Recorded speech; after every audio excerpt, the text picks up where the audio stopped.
This is Money, Motivation, and Mike, and I am your host, Michael Wainwright.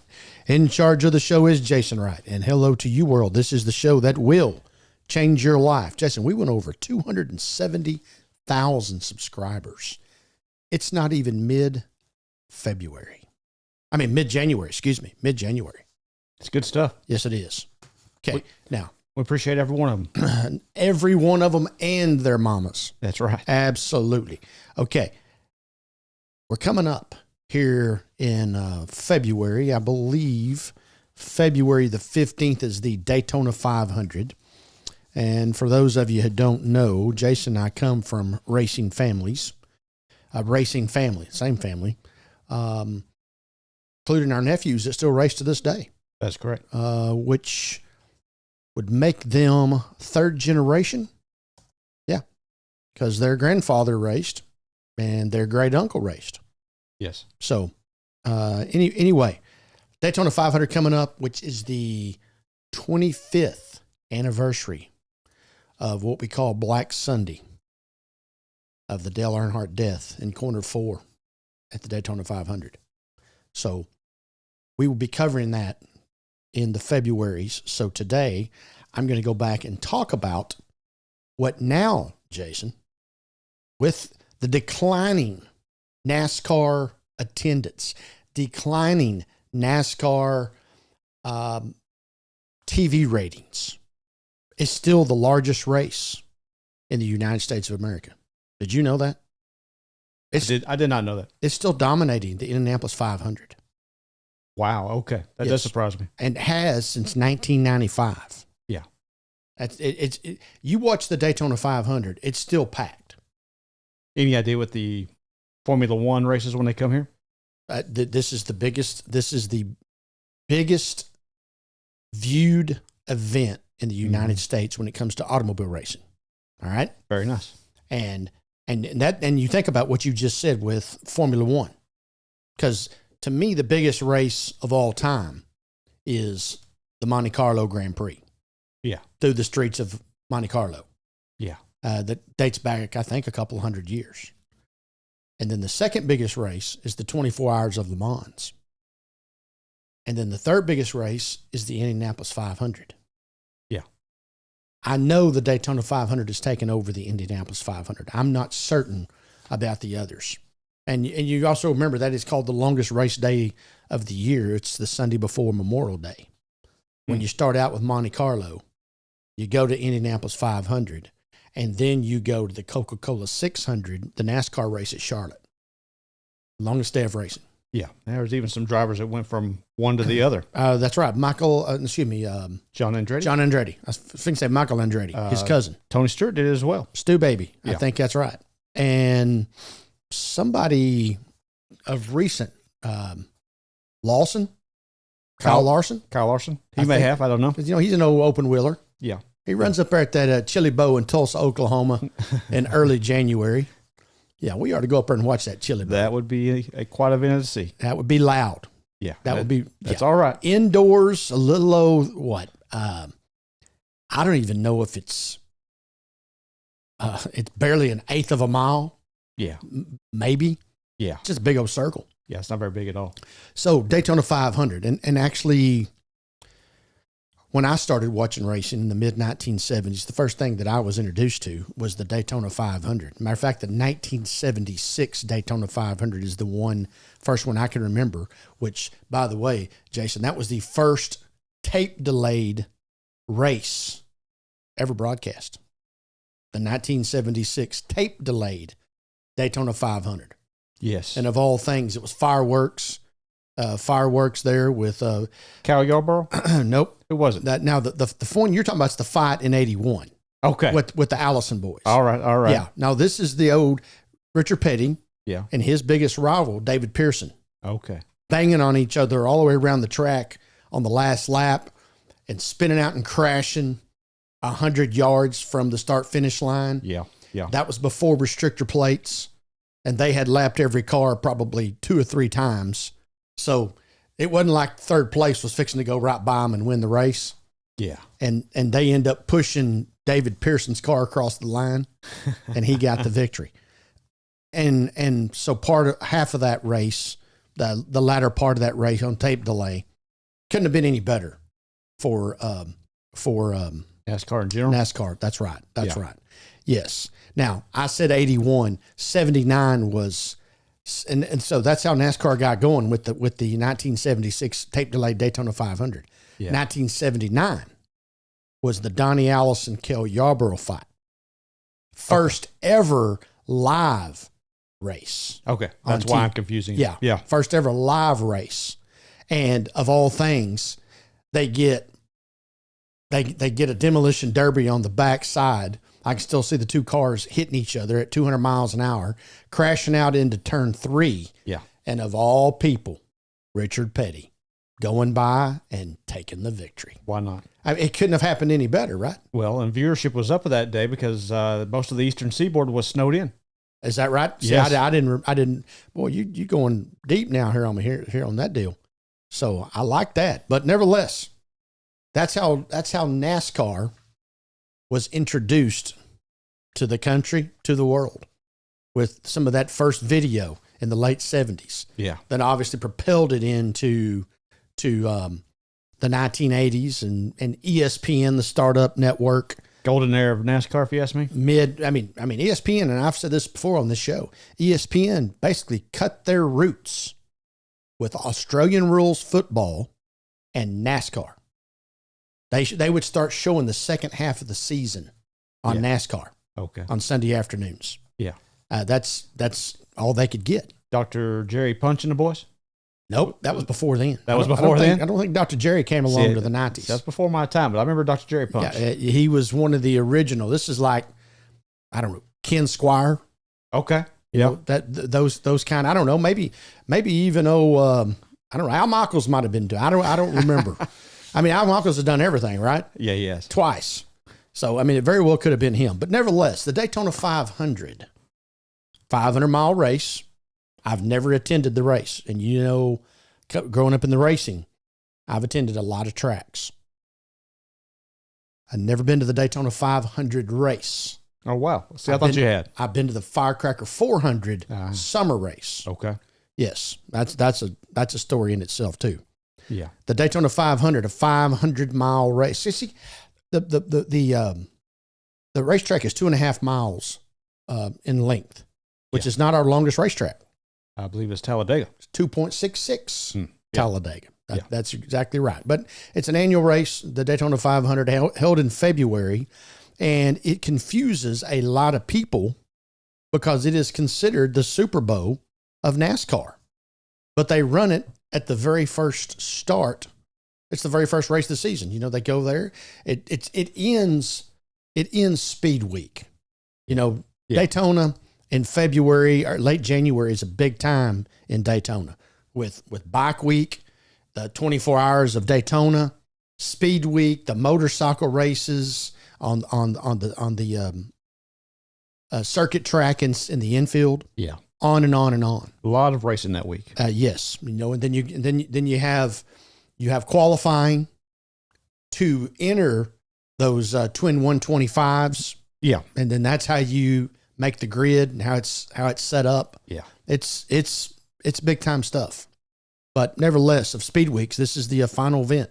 And the Super Bowl of stock car racing, going all the way back and starting in 1959. Now, they used to race in Daytona because Daytona was the original home of NASCAR, not Charlotte. All right? They used to race on the beaches. Did you knew that? Oh yeah. One of the stretches was the beach. Then they'd make it onto the pavement and drive down the highway and then come back onto the beach. Yeah. All right. People used to think that was the Daytona 500. The Daytona 500 was never ran on a beach. They didn't start calling it the Daytona 500 until 1961. 1959 was the first race. So that was just a successor of racing that went on in Daytona, which they called the Daytona Beach Road Course. So it was beach and road. Gotcha. And it just evolved into the Daytona 500. It's just a big old long square. Yeah. And if you've ever seen the highlights, you got these pedestrians stand in the corners, and they're just going in there at 70 miles an hour. No fences, probably not even throwing guardrails. sand up in the air. I mean, you probably had to have I've on. seen them running through the water as the waves coming in. Yeah. You had to have on a dadgum astronaut outfit to even stay clean. So, but yeah, the race was never ran on the beaches. Yeah. Now, another tidbit to that is the name Clint Murkison, the original owner of the Dallas Cowboys. Okay. He loaned the France family, because France owns and runs NASCAR. Yeah. He loaned the France, and I think we talked about that here a while back with Michael Jordan and the lawsuits and that's right. that stuff and the antitrust. Yes. So Clint Murkison loans the France family the money to build the Daytona 500.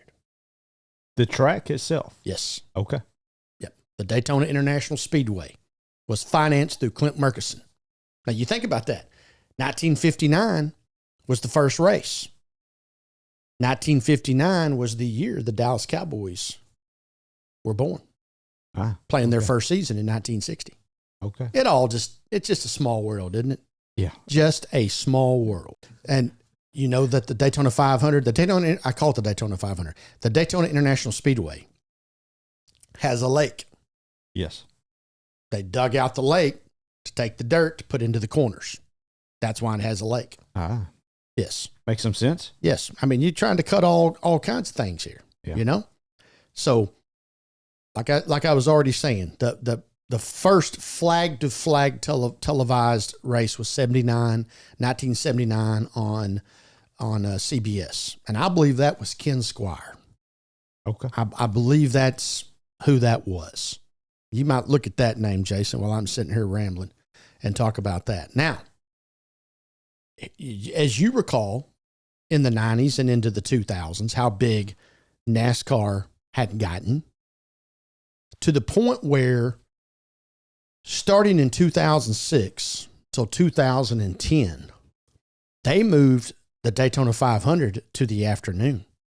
You know, remember that race now ends under the lights. Do you recall that? Remember, Daytona used to start up here in the Central Time Zone, probably a noon green flag on the East Coast. Yeah. You know, it was over with by mid-afternoon. Right. And starting in 2006, they moved it to the afternoon so that it ended under the lights. Gotcha. So they getting started about 3 o'clock or so? I think 2:30. Okay. You know, which obviously puts you at 5:30, 6 o'clock, which in is February. dark. Yeah, in February it's dark on the East Coast. Yeah. And as a matter of fact, here was controversy. In 2007, that race did not end till 7:07 Eastern Time. Now you're getting into prime time, nightly, Sunday night TV, 60 Minutes, and all that other stuff. Yes. And people were hacked off. Because watching this race, and where's my news? Bunch of redneck Southerners flying rebel flags. Yeah. Right in the middle of primetime TV. Yep. I mean, what's the world coming to? But true story. The television ratings, as I said, for the Daytona 500 have surpassed those of the larger Indianapolis 500, which obviously has larger physical attendance. I mean, that is a mecca, that front stretch at Daytona. I mean, at Indianapolis. Isn't it the largest stadium in the world? Probably. And the international attendance and international viewing that goes along with that. But since 1995, far fewer people have watched Indianapolis than they have Daytona. Now, 1959. Isn't it only fitting that a Petty would win the first ever Daytona 500 race? Fitting. Richard Petty's dad, Lee Petty, won the first ever Daytona 500. Now, I did say that 1961 was the first year that it was called Daytona 500, but obviously they went back and renamed it in 59, just like they did the first 4 Super Bowls, the old NFL, AFL championship. Now, I remember vaguely, of course, I remember the last lap on the 76. I remember watching 79 because my favorite driver was Richard Petty, as it was 9 out of every other 10 people in NASCAR racing at that time. And then I remember the highlights here, 1981, which was Richard Petty's last ever victory. He is the king. Yeah. And I know Earnhardt and Gordon and even Jimmy Johnson have all been a part of staking that claim. Yeah, with total championships. 7 championships, 7 Daytona 500s, and 200 victories. Richard Petty, right? I don't know if anybody else is going to come close to his total wins. Never. Yeah. Too competitive. Yeah. And that's back when Richard Petty would lap the field. Oh, yeah. He'd be the only guy. He'd lap the whole field by 2 laps. He was in a different league for many years. Yes. Okay. 1984. Big event. 1984. At the Firecracker 400 when Richard Petty won his 200th race. And Ronald Reagan landing in the background. First ever president to attend a race. Yes. Yes. Before, who was the next one? Well, did Bush show up? 2020. Yeah. Donald Trump. Okay. He's been to 2 of them, I think. He very well could have. I know he was the second president to attend. Both terms, I believe he went once. Oh, has he already been in this second term? Did he go last year? I believe it was last year. Okay. Right after he took office. Well, there you go. Yeah. All I can remember the 2006 Daytona 500. Yeah. Because Bon Jovi was the warm up before the race. Yeah. Yeah. Okay. I'm surprised you wasn't there for that one. I didn't know what was going to happen. Yeah. Probably would have walked to get there. Yeah. I'm surprised George W. didn't ever show up for that. Yep. There you go. The 97 race, Jeff Gordon's first victory. And of course, all the dominance that Dale Earnhardt had at Daytona. Winning the twin 125s many times. Winning the Firecracker 400. Winning as driver at Daytona. And never had won the Daytona 500 till 1998. Right. And then, of course, 3 years later, what we refer to as Black Sunday, the day that NASCAR stopped. Yep. I would say. Still remember that day. Of course, I was a huge NASCAR Dale Earnhardt fan. Same. And had got to see him race at the Texas 400 in 1979 before he'd ever won a race. We were in there in the pits talking to him, or in the garage after the race when you could just come and go as you wanted. Mm-hmm. Wasn't no big deal. See an 8-year-old walking through the pits, cars running back and forth, running by. Yeah, no big deal. So I knew of him before that time. Then he wins Rookie of the Year. Then he wins the Winston Cup Championship in 1980. So obviously you fall in love. He's wearing his sponsor was Wrangler. I wore Wrangler blue jeans because that's all we could afford, and on and on and on. So having him win in 98 and then passing in turn 4 in 2001, I had friends call me that day to make sure I was okay. Yeah. Yeah. Now, I've never cried over an athlete passing. Now, let me also say that Roger Staubach hasn't passed yet. Mm. That might be my first day. Yeah. I understand. Yeah. Yes. Now, interesting stuff here. And as we already talked about, Richard Petty won 7 Daytona 500s. Do you know who is second on the victory list? You've already said his name. Yeah. I'm assuming Jimmy. Cale Yarborough. Cale Yarborough. Okay. And he won it 3 times. And which, like you think about this, like Petty, first victory was in 64. Last victory was in 81. It's a 17-year stretch. Why they made a big deal out of Tiger Woods winning the 2019 Masters. Won his first in 97. Basically a 21, 22-year stretch. Right. Okay. Yarborough won his first in 68 and his last in 84. 16-year stretch. Dominance.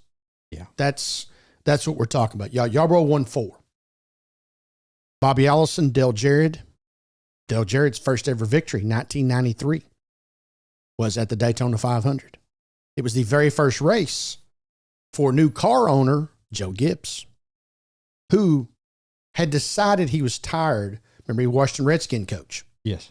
decided he was tired of spending 7 days a week at the office coaching football. So he goes and gets in NASCAR? Yeah. And spends every Sunday at the racetrack?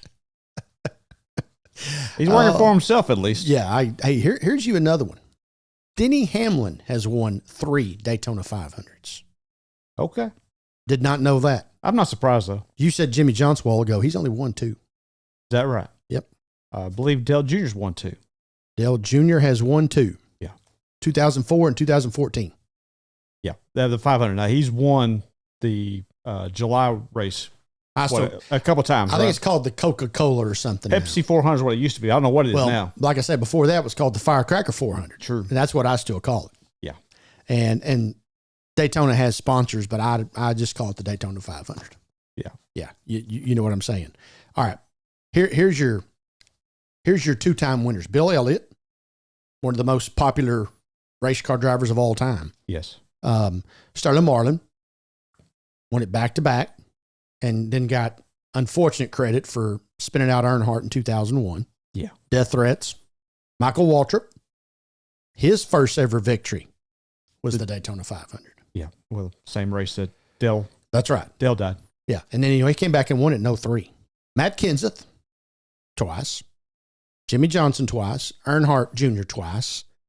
And William Byron, the 2-time defending champion right now, Jason. Yeah. He won last year and the year before. Yeah. He's a pretty good talent. He's going for 3 in a row. You know how many people have won 3 in a row? None. That is correct. Petty won 3 out of 4. Close. 71, 73, and 74. Yeah. That would be your closest. That would be your closest to anybody. Of course, Sterling Marlin won 94, 95. So he was right there on the verge. Had the opportunity of doing so. Had the opportunity. That's exactly right. Now, what I also find intriguing here is if you go to the car owners, all right? Car owners, which is a big deal because, you got your points and points standings, winners. You also have your car owner standings, winners. Hendrick Motorsports has won 10 Daytona 500s. Did you know that? 10. He's usually been running with about 4 cars. He should have won some, all right? Gives him some advantage. So here's your trivia question for the day. Petty Motorsports has won 9 Daytona 500s. Okay. Dad won the first one. Okay. Richard Petty won 7. There's your 8. And they have won another Daytona 500. Nate, you're never going to guess it because I didn't know it either. 1970, Pete Hamilton driving for Petty Enterprises in car number 40. Manufacturer, Plymouth. Okay. Well, Petty ran a Plymouth. Plymouth, Chrysler, Buick, yeah, Chevy. Is that the one that had the real big wing on the back? That was them early. That was that 60s car. Like a 3, kind of set off the tail end about 3 foot. Oh, it had better aerodynamics than the space shuttle. That's probably true, actually. So, yeah, Petty's won 9, and one of those victories was by a non-Petty family member. How about that? Okay. I did not know that until my research for this show started. Did Petty run for himself pretty much from the get-go? Absolutely. Petty's never ran for anybody. Okay. Because Dad was already in the sport. Lee Petty. Yeah, 42. Yeah. So he formed the team. Yes. Okay. I remember then Richard Petty was 43. So I guess maybe he raced for his dad at best, but still the same organization. Yes. Kyle Petty was 44. Yeah. Adam Petty was 45. Yeah. Very great talent, death the first or the second, third year of his career. Yeah. I think I saw him run. I believe he ran in the 2000. You saw him at Texas. Texas. Yeah. Yeah. You saw him. And when he ran at Texas, about a month later. Yeah. It wasn't long. Yeah. Loudon, New Hampshire race, I believe. One of those. I'm not even sure if it was a race. I don't think it was a race. I think it was practice. Oh, was it qualifying or? It wasn't the actual hot race. lapping. Yeah. Okay. So, and then I told you about all these numbers. Well, apparently 41 was taken in 1970. because Pete Hamilton ran number 40. Okay. So there's that line of succession of the Petties. So Pete is part of the family. Good for him. Chevy has won 27 Daytona 500s. Most of the manufacturers? Ford's won 17. Not even close in. Here, this is you're going to like this. Plymouth and Dodge have won 4. Okay. So obviously the 4 Plymouths, 3 of them were Petty, and 1 was Pete Hamilton. Okay. All right. And then the Dodge, I'm going to say 73 and 74, that was probably Petty. And then these manufacturers have won 3. Mercury has won 3 Daytonas. Oldsmobile, Pontiac, Buick, and lately Toyota. Yes. Matter of fact, in 1981, Richard Petty's last ever victory, Buick. How about that? He was driving an Oldsmobile in 79. I told you, he does not discriminate against any manufacturer. Yeah. Which is fastest in the wind tunnel? Who can get me to the line the quickest? Is that what it is? Yep. So there you go. And we're going to continue to cover things Daytona 500, starting with this Dale Earnhardt section, which obviously is close to my heart as we come up here. And also another tidbit is the Petty family, the Allison family, the Earnhardts, and the Waltrips, all family members with multiple victories at the Daytona 500. Because Davey Allison won that race in 92, then he was killed in 93. So he got his name on the trophy. And then of course Dad won 3. So very good. Yes, that is exactly right. And by the way, the 1988 race, Bobby Allison and Davey Allison competed and finished first and second. How about that? That's fantastic. Yeah, that is. That is. And before we end here, Ken Squire. There we go, baby. Announcer, 1979. Yeah, don't ever question my history down there on that end of the table, please. And the Indianapolis Motor Speedway is the largest capacity stadium.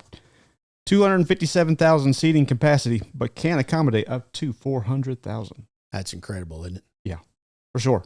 Hey, we both can remember when they had 200,000 at Texas Motor Speedway. Yeah. 150,000 in the stands. And could have sold more seats. And 50,000, if they'd had seats to sell. And when they used to put the bleachers up in the corners. Yes. Yeah. Before we finish up this show, 1990, Derek Cope, his only ever victory. Derek Cope. Jeff Bodine won the 86 Daytona 500. Okay. All right. And poor old Ricky Stenhouse Jr. won the 23. Better known as the ex-boyfriend of Danica Patrick. Oh, okay. Yeah. Yeah. I mean, there's nothing wrong with that, but hey, he won the Daytona 500. I give him that. How would you like to be in the pits with your girlfriend right down the garage over here and all these guys giving you the business? Yeah. What if she beat you that day? Oh, she beat him most of the time. Yeah, I don't doubt it. Yes. Yeah, she had to retire for him to go out and win the 500. As always, contact us, info@mx3.vip. Find all of our new content at mx3.vip and on our YouTube channel, youtube.com/@mx3 podcast. Don't forget to like, subscribe, and hit the bell icon to get notified of all of our new content, which comes out every Monday and Thursday morning. And don't forget to go down and give us some feedback in the comments section. So, for Money, Motivation, and Mike, continue to live your life the right way.